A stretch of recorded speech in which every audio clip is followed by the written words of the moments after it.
नमस्कार, स्वागत है आपका आपके सितारे में और मैं हूं आपके साथ दिव्या तिवारी। हम सभी लोगों का अलग अलग स्किन कलर होता है। कोई गोरा होता है, कोई काला होता है और कोई सांवला होता है।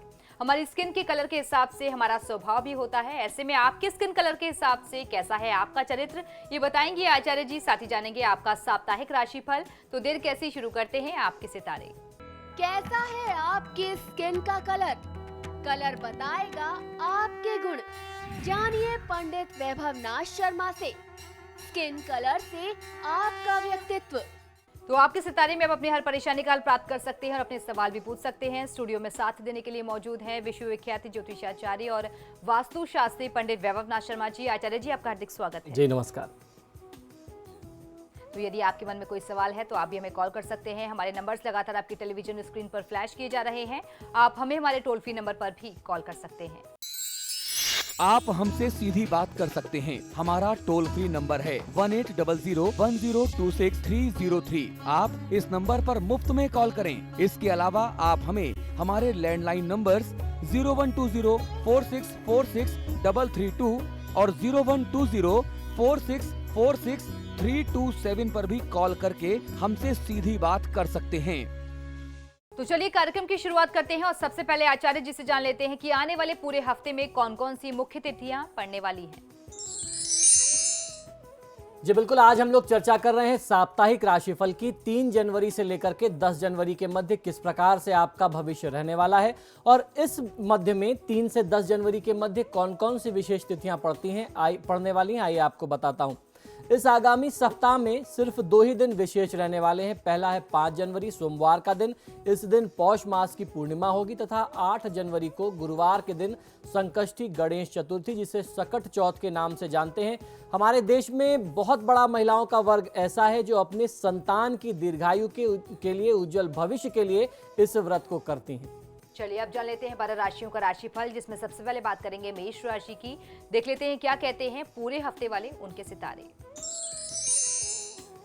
मेष राशि वाले जातक लोगों के लिए इस सप्ताह आप सिर्फ हिम्मत और जोश से ही काम न लें, बल्कि दिमाग, बुद्धि, विवेक से भी काम करें।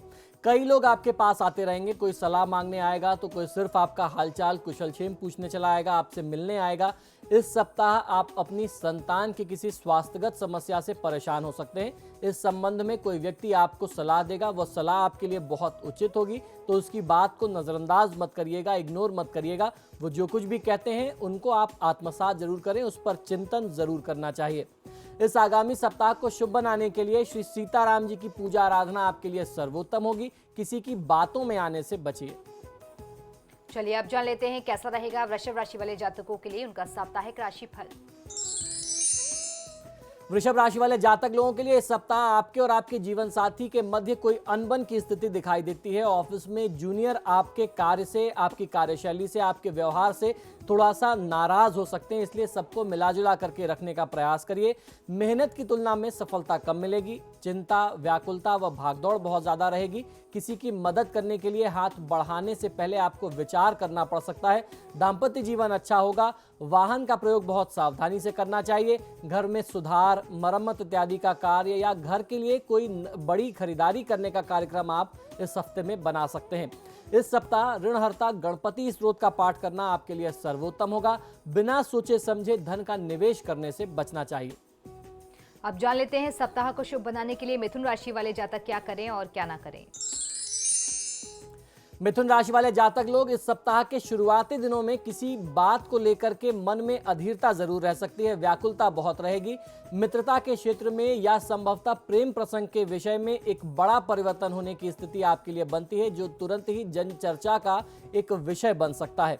इस सप्ताह आप अपनी भावनाएं जताने में, भावनाएं व्यक्त करने का कोई भी मौका नहीं चूकेंगे, लेकिन आपके विचारों में जिद और अड़ियलपन ज्यादा हो सकता है। इसलिए आप अपनी बात से या अपने रवैये से समस्या, वाद विवाद में किसी गंभीर संकट में घिर सकते हैं, पड़ सकते हैं। तो अपने व्यवहार को बहुत नियंत्रित रखने की आवश्यकता है।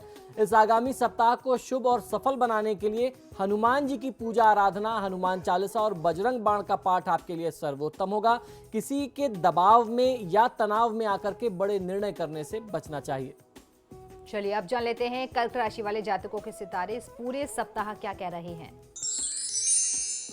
कर्क राशि वाले जातक लोगों के लिए इस सप्ताह आप ये ध्यान रखें कि आपके लिए अपने तात्कालिक हित में जितने महत्वपूर्ण हैं उतने ही महत्वपूर्ण हैं आपके दीर्घकालिक हित। यानी अभी जो आपको फायदा हो रहा है इसके साथ साथ आगे आने वाले भविष्य में भी आपका लाभ उतना ही महत्वपूर्ण है। इस बात का ध्यान आपको रखना चाहिए, तभी कोई निर्णय करना चाहिए।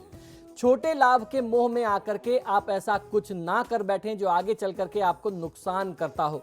इस सप्ताह आप किसी रूठे हुए रिश्तेदार प्रियजन को मनाने के लिए कुछ भेंट उपहार खरीद करके उससे मुलाकात कर सकते हैं, बात कर सकते हैं, उसको मना सकते हैं। कार्य व्यवसाय की स्थिति बहुत अच्छी रहने वाली है, आपके पक्ष में परिस्थितियां रहेंगी। इस आगामी सप्ताह को शुभ बनाने के लिए श्री नरसिंह स्तोत्र का पाठ करना पूरे हफ्ते में आपको बहुत अच्छा फायदा देगा। स्वास्थ्य संबंधी समस्याओं को आपको बिल्कुल भी अनदेखा नहीं करना चाहिए। अब बारी है सिंह राशि की। जान लेते हैं सिंह राशि वाले अपने सप्ताह को अच्छा व्यतीत करने के लिए क्या उपाय करें। सिंह राशि वाले जातक लोग इस सप्ताह आप संयम रखें, मन में कुछ तनाव चंचलता की स्थिति रह सकती है। इस सप्ताह आपके व्यवहार से कुछ लोग आपको स्वार्थी भी समझ सकते हैं, हालांकि उनकी बात सिरे से गलत है, लेकिन फिर भी आप लोगों को अपने पक्ष में करने के लिए कुछ प्रयास करेंगे तो आपके पक्ष में, आपके हित में अच्छा रहेगा। अपनी व्यावहारिकता के कारण आप करियर और मैनेजमेंट के मामले में बहुत अच्छी सफलता प्राप्त कर सकते हैं। इस आगामी सप्ताह को शुभ बनाने के लिए महादेव शिव की पूजा उपासना आपके लिए सर्वोत्तम होगी। इस हफ्ते में आपको अपना व्यवहार ऐसा रखना चाहिए जिससे किसी के हृदय को, किसी की भावना को ठेस ना पहुंचे। चलिए अब जान लेते हैं कन्या राशि वालों का सप्ताह कैसा रहने वाला है, कैसी है उनके सितारों की चाल। कन्या राशि वाले जातक लोगों के लिए यह पूरा सप्ताह आप बहुत शांति से बिताएं तो आपको ज्यादा अच्छा लाभ मिल सकता है। नौकरी अथवा व्यापार में कोई रिस्क या कोई भी जोखिम लेने की आवश्यकता नहीं है। किसी भी वाद विवाद को भी मत बढ़ाइए। आपकी मौजूदा नौकरी में आपकी भूमिका और आपका योगदान बढ़ने जा रहा है, आपका महत्व बढ़ने जा रहा है, आपकी हैसियत भी बढ़ेगी पद बढ़ने के साथ साथ। लेकिन इस सप्ताह जो नया काम आपको मिल रहा है आप उसे स्थायी भाव में ना लें। वो जैसे आया है वैसे ही वो आगे निकल भी जाएगा। आप अपनी जिम्मेदारी पूरी कर लेंगे और वो प्रोजेक्ट पूरा होकर के आपके हाथ से चला जाएगा। आपको अपने प्रियजनों के साथ बात करने में इस समय काल में कुछ कठिनाई का अनुभव हो सकता है। अगर आप कोशिश करेंगे तो अपने महत्वपूर्ण रिश्तों में हाल ही में जो अनबन पैदा हुई है उसको निश्चित ही आप अपने प्रयास से दूर कर सकते हैं। कोई ना कोई समाधान जरूर निकलेगा। इस सप्ताह को शुभ बनाने के लिए श्री शिव महिम स्तोत्र का पाठ कर लेना आपके लिए सर्वोत्तम होगा और क्रोध करने से बचना है, इस बात का आपको ध्यान रखना चाहिए। अब देख लेते हैं तुला राशि वाले जातक सप्ताह को शुभ बनाने के लिए क्या करें और क्या ना करें। तुला राशि वाले जातक लोग इस सप्ताह आप अपनी बात सामने रखने में कुछ समस्या महसूस कर सकते हैं। आपको बात करने में कुछ असहजता होगी। कार्यक्षेत्र में मेहनत बहुत ज़्यादा रहेगी। इस पूरे सप्ताह आप लेन देन और बचत के मामलों में गंभीर रहें तो आपके लिए हित में होगा। बिजनेस में थोड़ी सी परेशानी ज़रूर आ सकती है, लेकिन आप अपनी मेहनत से इन परेशानियों का सामना बखूबी कर सकते हैं। इन समस्याओं का कोई ना कोई समाधान आप जरूर निकाल लेंगे। आपके लाभ में वृद्धि होगी, लेकिन दफ्तर की राजनीति के कारण आपको अपने भविष्य को लेकर के मन में संदेह या असंतोष का अनुभव निश्चित हो सकता है। इस हफ्ते को शुभ बनाने के लिए हनुमान जी की पूजा आराधना आपके लिए सर्वोत्तम होगी। तो इस हफ्ते आपको हनुमानाष्टक का पाठ जरूर करना चाहिए। तनाव और दबाव में आकर के कोई बहुत बड़े निर्णय मत करिए। चलिए तो अब जान लेते हैं वृश्चिक राशि वाले जातकों की राशि इस पूरे सप्ताह क्या कह रही है। वृश्चिक राशि वाले जातक लोग इस सप्ताह आप दफ्तर में अपनी वाणी व व्यवहार पर नियंत्रण रखें तो आपके लिए ज्यादा सर्वोत्तम है। सावधानी और विनम्रता से बात करें, कोई आपकी बातों का गलत अर्थ निकाल सकता है। दफ्तर में खासतौर पर किसी सहयोगी पार्टनर से या उसके बारे में कोई बात आप बहुत सोच समझ करके ही कहें। भले ही आपकी बात सच हो, आप अपनी जगह पे ठीक हो, लेकिन उसे कह देने में रिस्क हो सकता है। हर बात हर व्यक्ति के सामने व्यक्त नहीं करना चाहिए। इस सप्ताह पैसों से जुड़ी किसी काम में, मामले में पार्टनर के साथ कुछ विवाद की स्थिति, टकराव की स्थिति आ सकती है। वैचारिक मतभेद सामने आ सकते हैं। तो आप अपनी तरफ से प्रयास ये करें कि सारा मामला शांति से, निर्विवाद रूप से सुलझ जाए। सारी बात जो है बहुत शांतिपूर्ण तरीके से पूरी हो जाए। इस आगामी हफ्ते को शुभ बनाने के लिए भगवान गणेश की पूजा आराधना आपके लिए सर्वोत्तम होगी। श्री सिद्धि विनायक नामावली का पाठ करेंगे तो बहुत अच्छा लाभ मिलेगा। धन का बहुत अधिक खर्च करने से बचना चाहिए। इस हफ्ते में आपका ध्यान अधिक से अधिक धन के संचय पर होना चाहिए। अब देख लेते हैं धनु राशि वाले जातकों की राशि इस सप्ताह क्या कह रही है और सप्ताह को शुभ बनाने के लिए वो क्या करें और क्या ना करें। धनु राशि वाले जातक लोग इस सप्ताह किसी नई परियोजना पर अपने सहयोगियों से आप लंबी चर्चा कर सकते हैं। खर्च की योजना भी बनाई जा सकती है, आप खर्च का ब्यौरा बनाएंगे। इस सप्ताह आपके सुख में कमी आने के संयोग दिख रहे हैं। कार्य का दबाव ज्यादा होगा, कार्यभार ज्यादा होगा। अभी आपके जीवन में भले ही मुश्किलों का दौर चल रहा हो, लेकिन आपको घबराना नहीं चाहिए। कुछ ही दिनों में परिस्थितियां फिर से आपके पक्ष में और आपके नियंत्रण में होंगी। आपकी सकारात्मक सोच लोगों को आपके करीब लाएगी। इस आगामी हफ्ते को शुभ बनाने के लिए महादेव की पूजा उपासना के साथ साथ शक्ति की उपासना भी जरूर करना चाहिए। यानी शिव और शक्ति की पूजा आराधना करिए और अपना व्यवहार ऐसा रखिए कि जाने अनजाने किसी का अपमान आपसे ना हो जाए। और अब जान लेते हैं क्या कह रहा है मकर राशि वालों के लिए उनका साप्ताहिक राशिफल। मकर राशि वाले जातक लोगों के लिए इस सप्ताह बहुत ज्यादा दुविधाग्रस्त रह सकते हैं। अपने बड़े निर्णय लेने में आप असमर्थ हो सकते हैं, किंतु आपको अच्छी तरीके से यह पता है कि आपको कब और क्या करना आवश्यक है, क्या निर्णय आपको कब लेना चाहिए। लेकिन आप जिस स्थिति में सुख महसूस करते हैं उससे बाहर निकलने की, अपने कंफर्ट जोन से बाहर निकलने की इच्छा आपकी नहीं होगी। मूड और मन में भारीपन और असंतोष का अनुभव आपको निरंतर होता रहेगा। इसके बावजूद भी जोखिम उठाने की प्रवृत्ति आपकी रहेगी। आप रिस्क लेना चाहेंगे। कागजी कार्यवाही में, कानूनी मामलों में या रुपए पैसे के लेन देन के मामलों में सही निर्णय करने में आपको परेशानी होगी। तो इसके लिए आपको अपने बड़े बुजुर्गों का या जो अनुभवी लोग आपके साथ हैं, जिनकी बातों पर, जिनके मार्गदर्शन पर आप चलते हैं, जिन पर आपको विश्वास है, उनसे सलाह अवश्य कर लेनी चाहिए। इस हफ्ते को शुभ और सफल बनाने के लिए मां लक्ष्मी की पूजा आराधना करिए, लक्ष्मी स्तोत्र का पाठ करें और कार्य में लापरवाही ना बरतें तो आपको फायदा मिलेगा। अब जान लेते हैं कुंभ राशि वालों का आने वाला सप्ताह कैसा रहने वाला है। कुंभ राशि वाले जातक लोगों के लिए इस सप्ताह आपका जोश चरम पर होगा, लेकिन आपको सावधान भी रहना चाहिए कि ज्यादा जोश में कुछ गलत कार्य, गलत कृत्य आपसे ना हो जाए। जोश में होश नहीं खोना चाहिए। कहीं ना कहीं किसी को एक छोटी सी गलतफहमी आपके प्रति हो सकती है। इस सप्ताह छोटी छोटी सी बातों से आप परेशान और विचलित हो सकते हैं। इस पूरे सप्ताह में आप धैर्य से काम लें, नहीं तो बनता हुआ काम बिगड़ सकता है। आपका पार्टनर या आपका जीवन साथी आपके लिए सबसे महत्वपूर्ण होगा, ये आप स्वयं अनुभव कर लेंगे। इस आगामी हफ्ते को शुभ बनाने के लिए सूर्य उपासना आपको करनी चाहिए। सूर्यदेव को रोज तांबे के पात्र से जल दें और सूर्य साधना के लिए गायत्री मंत्र का जाप बहुत शक्तिशाली एक साधन माना जाता है। तो गायत्री मंत्र का रोज 108 बार जाप करें। व्यर्थ की भागदौड़ करने से आप बचें तो आपके हित में है। और अब बारी है आखिरी राशि की, जान लेते हैं कैसा रहेगा मीन राशि वालों के लिए उनका साप्ताहिक राशिफल। मीन राशि वाले जातक लोग इस सप्ताह आप अपनी आर्थिक स्थिति से चिंतित और तनावग्रस्त हो सकते हैं। इस सप्ताह आपको ऐसा भी लग सकता है कि आप जहां काम करते हैं वहां आपको महत्व नहीं दिया जा रहा है या आपका महत्व धीरे धीरे कम होता जा रहा है। ऐसे में आप नौकरी में बदलाव करने का भी विचार करेंगे या नौकरी छोड़ करके कोई ऐसा कार्य आरंभ करेंगे जिसे आप घर से ही चला सकते हो।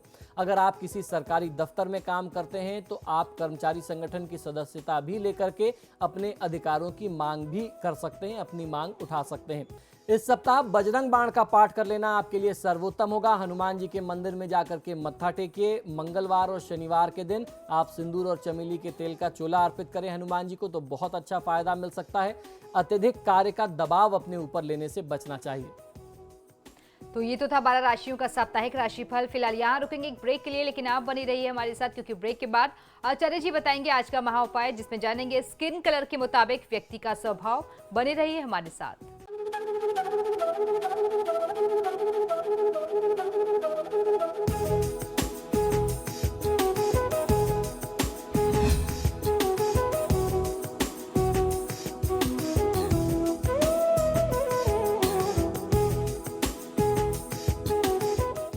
और ब्रेक के बाद एक बार फिर से आपका स्वागत है। चलिए अब आचार्य जी से जान लेते हैं आज का महा उपाय।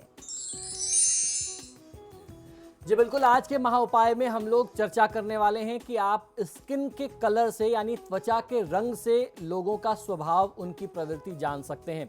हम लोग पिछले कुछ दिनों से लगातार चर्चा कर रहे हैं सामुद्रिक विज्ञान पर, समुद्र शास्त्र पर, जिसमें हमारे शरीर के लक्षणों से किसी भी व्यक्ति के बारे में, उनका भविष्य, उनके स्वभाव, उनके हाव भाव, उनके मनोदशा को जानने का विज्ञान है, उसके बारे में चर्चा की गई है। तो हम लोग हर दिन किसी एक नए विषय पर चर्चा कर रहे हैं। इसी क्रम में आज हम लोग जानेंगे कि आपका स्किन कलर या आपके परिवार में आपके मिलने वालों का स्किन कलर उस व्यक्ति के बारे में क्या बताता है, उसका स्वभाव, उसके गुण दोष किस प्रकार के होते हैं। ईश्वर ने इस दुनिया में हर मनुष्य के शरीर का एक अलग रंग, एक अलग कलर बनाया है। इस संसार में हर इंसान का चेहरा, उसकी कदकाठी, यहाँ तक कि उनके स्किन का रंग भी अलग होता है, यानी हमारी चमड़ी का रंग भी अलग ही होता है हर एक दूसरे का। किसी की स्किन का रंग काला होता है तो किसी का गोरा, और अधिकांश लोगों की स्किन का रंग सांवला ही होता है। सामुद्रिक शास्त्र के माध्यम से मनुष्य के शरीर की प्रकृति, बनावट तथा डील डॉल के आधार पर उनके स्वभाव, उनके चरित्र, उनके गुण दोष, उनकी मनोदशा, उनकी प्रवृत्ति के बारे में काफ़ी कुछ जाना जा सकता है। अर्थात शरीर के रंग के आधार पर भी मनुष्य के स्वभाव के बारे में हम और आप जान सकते हैं। आवश्यकता है इस तथ्य को, इस शास्त्र के बारे में अच्छे से जानकारी प्राप्त करने की।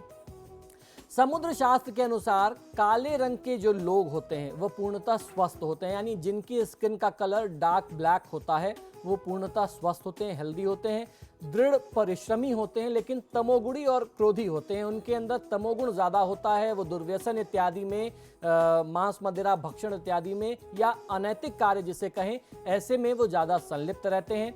इनका बौद्धिक विकास कम होता है, जिसके परिणाम स्वरूप वे सभी सामाजिक परंपराओं, संस्कारों एवं मर्यादाओं से दूर, उत्तेजित, हिंसक, कामी, हठी एवं आक्रामक तथा अपराधी प्रवृत्ति के होते हैं। जिस प्रकार मैंने कहा कि वो दुर्व्यसन में ज़्यादा संलिप्त होते हैं, ज्ञान कम होता है, अच्छे बुरे की पहचान उन्हें कम होती है, तो इस वजह से उनकी प्रवृत्ति ऐसी होती है। एकदम काले रंग से प्रभावित स्त्रियों के संबंध में समुद्र शास्त्र में यह वर्णन मिलता है कि अत्यधिक काले रंग के नेत्र, त्वचा, रोम, बाल, होंठ, तालु एवं जीभ आदि जिन स्त्रियों के हों वे निम्न वर्ग में आती हैं। इस वर्ण की स्त्रियां स्वामी भक्त और बात को अंत तक निभाने वाली होती हैं, निर्भीक होती हैं, यानी अपने संकल्प के प्रति, अपने कमिटमेंट्स के प्रति बहुत ज़्यादा डेडिकेटेड होती हैं। रति कार्यों में पूर्ण सहयोग देती हैं, विश्वसनीय, उत्तम मार्गदर्शिका और प्यार में बलिदान देने वाली होती हैं। इनके प्रेम में धूप सी गर्मी व चंद्रमा सी शीतलता पाई जाती है, यही उनका सबसे मूल गुण कहा जा सकता है। समुद्र शास्त्र के अनुसार गोरे रंग के लोगों में मुख्य रूप से दो भेद होते हैं। प्रथम में लाल एवं सफ़ेद रंग का मिश्रण होता है, जिसे हम गुलाबी कह सकते हैं। ऐसे लोग मृदु स्वभाव वाले, बहुत मीठा बोलने वाले, मृदु वचन बोलने वाले होते हैं, बहुत तीक्ष्ण बुद्धि के, बुद्धिमान होते हैं, साधारण तौर पर परिश्रमी होते हैं, बहुत मेहनती ये नहीं होते, अपनी एक सेट रूटीन जीते हैं और उसके बाद अपने व्यक्तिगत जीवन में समय बिताते हैं, बहुत ज़्यादा मेहनत इनको नहीं भाती। रजोगुणी होते हैं एवं अध्ययन तथा विचरण प्रेमी होते हैं। इनको घूमना फिरना, जगह जगहों पे ट्रैवल करना, तीर्थाटन करना इन्हें बहुत पसंद होता है, पर्यटन के ये प्रेमी होते हैं। ऐसे लोग दिखने में सुंदर तथा आकर्षक होते हैं तथा सभी को अपनी ओर आकर्षित करने में सक्षम होते हैं। वहीं गोरे रंग का जो दूसरा भेद है, ऐसे में लाल और पीले रंग का मिश्रण होता है, ऐसा पाया जाता है, जिसे पिंगल कहा जाता है या पिंगला भी कहते हैं। ऐसे जातक कठोर परिश्रमी होते हैं, बहुत धैर्यवान होते हैं, व्यवहार से, अपनी वाणी से बहुत सौम्य लेकिन गंभीर होते हैं, बहुत ज़्यादा घुलने मिलने वाले नहीं होते, सौम्य ज़रूर होते हैं। आप उनसे बात करेंगे, बहुत सौम्यता से आपसे मिलेंगे, लेकिन थोड़ा सा रिजर्व नेचर के होते हैं, बहुत ज़्यादा लोगों के साथ मिक्सअप नहीं हो पाते। रजोगुणी होते हैं, भोगी होते हैं, समृद्ध एवं व्यवहार कुशल होते हैं।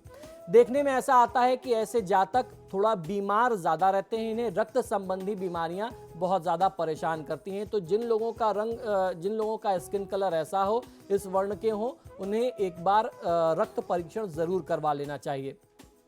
समुद्र शास्त्र के विद्वानों की मान्यता है कि सफ़ेद या पीले रंग से युक्त लाल रंग के नाखून, तालु, जीभ, होंठ, करतल तथा पादतल वाली जो स्त्रियां होती हैं वे धन धान्य से युक्त होती हैं, उदार एवं सौभाग्यवती होती हैं। समुद्र शास्त्र के अनुसार विश्व में सबसे ज्यादा सांवले रंग के लोग होते हैं। इसे काले रंग से युक्त भी कहा जा सकता है, क्योंकि यह एकदम गहरा काला रंग न होकर के सफेद एवं लाल रंग से मिश्रित काला रंग होता है। सामुद्रिक शास्त्र के अनुसार इसके भी दो प्रकार यानी दो भेद बताए गए हैं। प्रथम भेद के अंतर्गत रजोगुण प्रधानता के साथ तमोगुण की हल्की सी प्रवृत्ति होती है। ऐसे जातक अस्थिर होते हैं, कहीं टिक करके काम नहीं करते, इनकी विचारधारा भी अस्थिर होती है। पहले कोई निर्णय लेते हैं, बाद में तुरंत अपने निर्णय को ही पलट देते हैं, बदल देते हैं, अंतिम समय में कोई नया निर्णय कर लेंगे। ऐसे अस्थिर विचारधारा और मानसिकता के ये लोग होते हैं। परिश्रमी होते हैं और कभी कभी आप इनको सुस्त भी देख सकते हैं। किसी भी काम को आगे बढ़कर के जिम्मेदारी लेकर के करने की इनकी स्वभाव या प्रकृति नहीं होती, बहुत सुस्त होते हैं। जितना इनको दबाव देकर के काम कराया जाएगा ये उतना ही काम कर सकते हैं। सामान्य बुद्धि वाले होते हैं, सामान्य रूप से समृद्ध होते हैं, ना बहुत निर्धन ना बहुत धनी, सामान्य तौर पर इनका जीवन चलता है। सामान्य अध्ययन मनन एवं चिंतन प्रिय तथा प्रायः उच्च मध्यम वर्ग के ये होते हैं, यानी अपर मिडिल क्लास के ये लोग होते हैं। वहीं सांवले रंग के प्रथम वर्ण के विपरीत द्वितीय वर्ण के लोगों में उपरोक्त गुण में कुछ न्यूनता आ जाती है, अतः उस वर्ग को निम्न मध्यम वर्ग कहा जा सकता है। ये लोअर मिडिल क्लास के लोग होते हैं। इस वर्ण का प्रभाव स्त्रियों पर भी उसी प्रकार का होता है। फिर भी विशेष स्थिति में वे गृहस्थी के उतार चढ़ाव में निरंतर संघर्षरत, धैर्य संपन्न, सहनशील होते हैं, उदार होते हैं, चंचल, भोगी एवं विश्वस्त होते हैं। तो इस प्रकार से आप लोगों के स्किन कलर से, लोगों के त्वचा के रंग से, उनकी चमड़ी के रंग से उनके गुण, स्वभाव, प्रकृति को पहचान सकते हैं। और जब आप पहले से किसी व्यक्ति की प्रवृत्ति को पहचान लें, जान लें, उस व्यक्ति के स्वभाव का एक अंदाजा या एक आकलन आपको मिल जाए, तो निश्चित ही कह सकता हूं संबंध निभाने में आपको बहुत सहजता हो जाती है, आसानी हो जाती है। व्यापारी वर्ग को अपनी काम को निकालने में बहुत आसानी होगी। आप किसी भी डील को करने जा रहे हैं तो व्यक्ति के बारे में देख करके पहले से आप अनुमान लगा सकते हैं कि इस व्यक्ति का स्वभाव कैसा होगा, आपको अपनी बात को किस प्रकार से रखना चाहिए। तो इस प्रकार से अगर आप इस विद्या का अपने जीवन में प्रयोग करें तो निश्चित ही कह सकता हूं कि आपके संबंध और मधुर होंगे और प्रगाढ़ होंगे। आपके जीवन में और ज्यादा संपन्नता, समृद्धि आ सकती है। तो ये था हमारा आज का महाउपाय। इसी के साथ ही हमारे आज के कार्यक्रम में फिलहाल इतना ही। बहुत बहुत शुक्रिया आपका आचार्य जी स्टूडियो में आने के लिए। जी धन्यवाद। तो आपके सितारे में फिलहाल इतना ही, लेकिन खबरों के लिए देखते रहिए समाचार प्लस। नमस्कार।